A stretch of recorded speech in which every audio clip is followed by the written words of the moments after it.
আসসালামু আলাইকুম। Welcome to Arisha's mom cooking and blog. কেমন আছেন সবাই?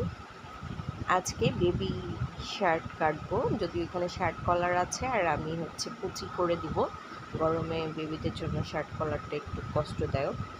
যাই হোক, এখানে 4.5 টোটাল কাঁধসহ নিয়েছি, ফুট প্লাস কাঁধ একসাথে। তো আর হাতের মহড়াটা নিয়েছি 5 মিটার।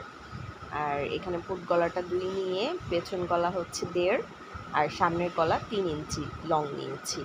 আর নিচ থেকে 1 ইঞ্চি এসে ওটাকে আমি শার্টের মতো করে নিচ থেকে একটু শেপ দিয়ে নিয়েছি। এবার মহড়ার শেপটা করে নিয়েছি, পেছনের গলার শেপ এবং সামনের গলার শেপ ঠিক যেভাবে দেখানো হচ্ছে এভাবে। তো ফার্স্টে আমি এখানে যেহেতু 2 পার্ট একসাথে দেওয়া আছে, পেছন পার্টটা কেটে নিয়েছি আর উপরের পার্টটা ধরে আমি সামনের পার্টটা কেটে নিয়েছি। আপনারা আবার 2 পার্ট একসাথে করে কেটে দিবেন না। এরপরে বাকি যে শেপটা ছিল বডি প্লাস হাতার যে সেটা কেটে নিয়েছি। এইভাবেই কাটবো। এটা একটা কুচি টাইপের শার্ট হবে। প্রথম পিকচারটা ফলো করলেই বুঝতে পারবেন যে শার্টের ডিজাইনটা কেমন হবে। এরপরে আমি এখান থেকে 5 ইঞ্চি পরিমাণ 4.5 ইঞ্চি পরিমাণ 5 ইঞ্চি পরিমাণ নিয়ে 4.5 ডাউন নিয়েছি আর শেপটি এভাবে 5 করে দেব। জাস্ট আমি পিকচারে যেভাবে দেখাচ্ছি ওইভাবে। তো নিয়ে আমি জাস্ট কাপড়টাকে এভাবে কেটে নিলাম।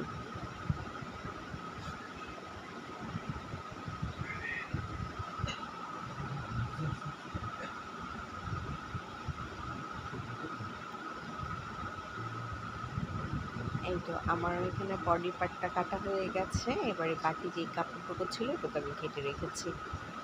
আর এখন এই যে এটার সেলাইয়ের ভিডিওটা আমি পরবর্তীতে শেয়ার করব।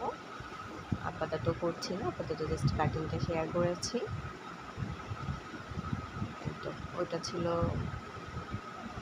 আর এই বডি পার্টটা এভাবে করে এটা জয়েন্ট করতে হবে। সেলাইটা তেমন কঠিন না, আর এটা যেহেতু বাটন সিস্টেম হবে শার্টের মতো, তো সামনের পার্টের সম্পূর্ণ কেটে নিলাম। এরপরে যে বুতাম ঘরের যেভাবে সেলাই করে অ্যাজ ইউজুয়াল ওইভাবে রাখবেন। আর পুরোটা কুচির মধ্যে হবে অ্যাজ লাইক পিকচারের মতো।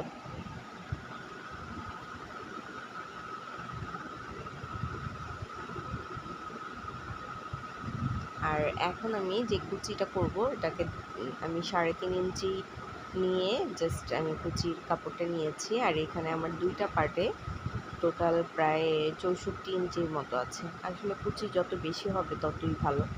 তো আমার 2টা পার্ট একসাথে করে আমি জাস্ট ফুল কভার করব শার্টটার কুচি দেওয়ার জন্য। এই জন্য টোটাল 64 ইঞ্চি নিয়েছি।